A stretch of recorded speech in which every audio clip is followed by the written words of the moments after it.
Okay, so early on, I mean way early, like Bible times, before any of the big celebrities like Moses or David or Abraham came along. Not quite, quote, in the beginning, but then not too long after that either. Back then, everybody pretty much had the same deal going. You had just a few options on how you could make ends meet. You could be a farmer, raise livestock, be a hunter.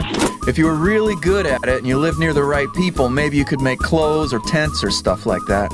But there weren't really any insurance salesmen or custom cabinet makers or bridal shops or pizza places. So most people worked on the basic stuff and traded for the other stuff they wanted. You know, the cattle farmers would trade leather and milk and cheese and beef jerky to the sheep farmers who had wool and mutton and the spicy cylinders of lamb that they used to make gyros. The guys who had vineyards were popular with everyone because wine goes with both gyros and beef jerky, I hear. Also, grapes and raisins are popular with everyone except for fig and date farmers. Anyway, it was hard to make change for a cow unless you happened to have the right size sheep. And if you didn't, well, things got pretty bad for the sheep. So one day this exotic caravan rolls through town and they have all this interesting stuff like spices and baubles and trinkets and things like that. So Mrs. Tentmaker decides she can sew some bling onto her tents to make them more expensive for the holidays. Also, she can market the new goat-resistant model of tent for the season. So they barter and haggle, and afterwards they have much smaller tent piles, fewer goats, and now they have a basket full of shiny stuff. And that shiny stuff, they say, doesn't need to be fed like the goats, and it isn't nearly as hard to carry in your sleeve pocket as a tent.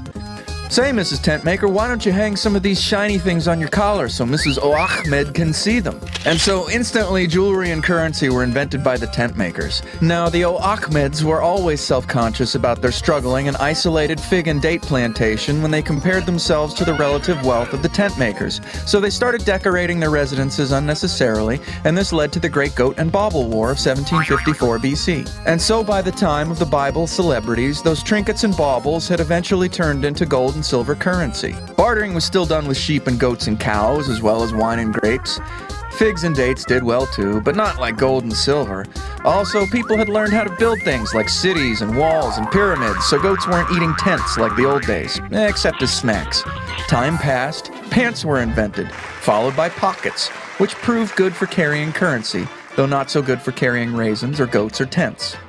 The enterprising explorers of the American continent filled their pockets with bling and went stomping through the underbrush trying to make deals, at gunpoint if necessary. But finding that the residents only had groceries to trade, they opted to take New York instead. This made a lot of people on both sides very upset and resulted in a lot of violence and impoliteness. So to keep things civil, everyone agreed that money should be made of paper. The guy who kept all the gold and issued all the paper is a guy named Midas. He starved to death under mysterious circumstances, and the investigation continues. We still use that paper today, although we paint it different colors just to keep the middle-aged folks nervous about the economy.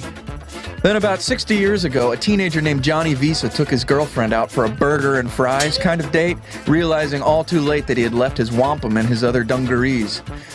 They used words like wampum and dungarees back then. But anyway, since he knew the burger shop owner, he offered his driver's license as collateral until he could come back discreetly with a goat, some paper money. And that's when he got the idea to start using a card for credit to cut down on how much paper he needed to carry in his trouser pockets.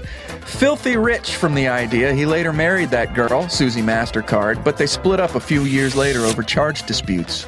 Then in 2001, we entered the future. A computer named HAL took over all the financial credit card systems, starting with Y2K. Now we just trade digital credits back and forth, and machines tell us that our credits are worth less than our paper, which was never a good substitute for wampum or gold or figs or goats. It is the age of the apocalypse. Robots run amok, killing humans and acquiring their credits. One became the governor of California.